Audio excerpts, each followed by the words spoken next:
Hi everyone! This is me, Isyang in Dubai! Gusto ko lang i-share sa inyo ang everyday routine ko, pagpasok sa trabaho at sa part-time job ko. Connected din itong video na to sa last video ko noong May 2025 na may title na 2 years in Dubai and now I have saved million pesos. Tara, samahan po ninyo ako. Ginawa ko ulit itong video na to dahil marami sa inyo nagtatanong kung ano nga ba yung work ko, kung ano yung part-time job ko, and kung paano ko naipon yung pera ko. So, mostly po nang nag-comment sa last video ko ay mga kapwa natin Pilipino.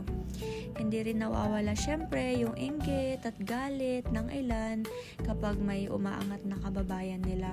Pero meron din naman po sa inyo na nagpakita ng support at paghanga, and I'm truly grateful for that.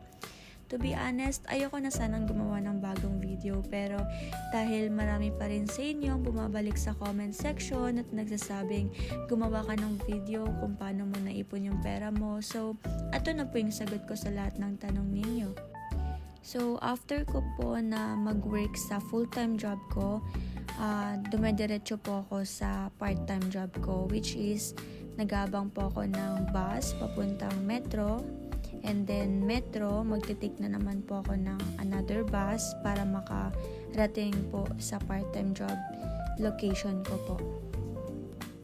So, sa 2 years ko po dito sa Dubai, nakatatlong companies na ako. Mostly are real estate at consulting industry. Right now, ang current job ko po ay isa akong admin assistant and a receptionist. Before that, I work as admin in sales at naging secretary din po ako.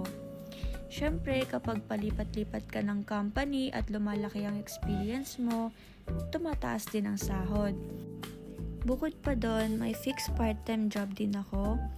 I'm the head of marketing management sa isang restaurant sa downtown Dubai. May mga nagtanong kung paano ko nakaipon ng ganun kalaki kung breadwinner ako. Yung iba pa nga nag-assume na baka hindi ako nagpapadala sa pamilya ko, which is mali po yun. Actually, half ng salary ko ay pinapadala ko sa pamilya ko sa Pinas. Ako po ang nagpapaaral sa dalawa kong kapatid na nasa college, isa sa nursing at isa sa marine. Tinutulungan ko rin ang parents at lola ko. So, paano ko na-manage ang expenses ko dito sa Dubai? Yung tinitirhan ko po, hindi po ako nagbabayad ng rent kasi kasama ko mga pinsan ko sa isang flat. Sila po yung nag-shoulder ng rent every month. And sa grocery naman po, sila rin po ang namimili at nagbabudget sa grocery namin every month. So, andito na po tayo ngayon sa part-time job ko.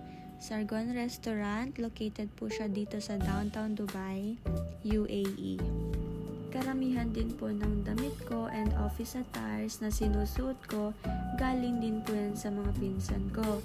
Kapag namimili po sila, binibilhan din po nila ako.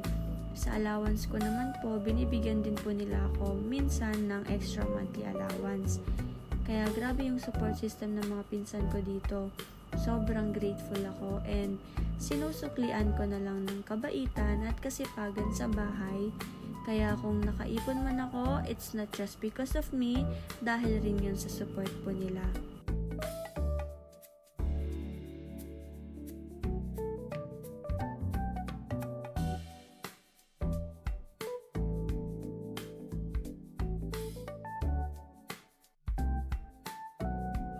Late na rin po ako nakakauwi galing sa part-time job ko. Time check 2:10 AM na po. Pag ganyan-ganyan lang yan, pero inaantok na yan. May nag-comment pa nga po, may ibang lahi si kabayan. Guys, wala po akong jowa o asawa na ibang lahi. At wala din po akong anak na binubuhay. Ang tanging binubuhay ko lang po ay ang pamilya ko po sa Pinas. Sa mga hindi po naniniwala, alam ko mahirap paniwalaan, lalo na kung maraming responsibilities. Pero kung iisipin mo ng practical, may disiplina ka sa pera at may support din sa paligid mo, posible talaga. Kaya sa mga nagdududa, sana wag lang tayo manghila pababa. Imbes na mainggit, why not ma-inspire, diba? To all my fellow Filipinos watching, especially sa mga OFWs, sa mga nag-uumpisa pa lang at sa mga gustong mag-ipon, saludo po ako sa inyo. This video is not to brag but to inspire. Kung kaya ko, kaya nyo rin.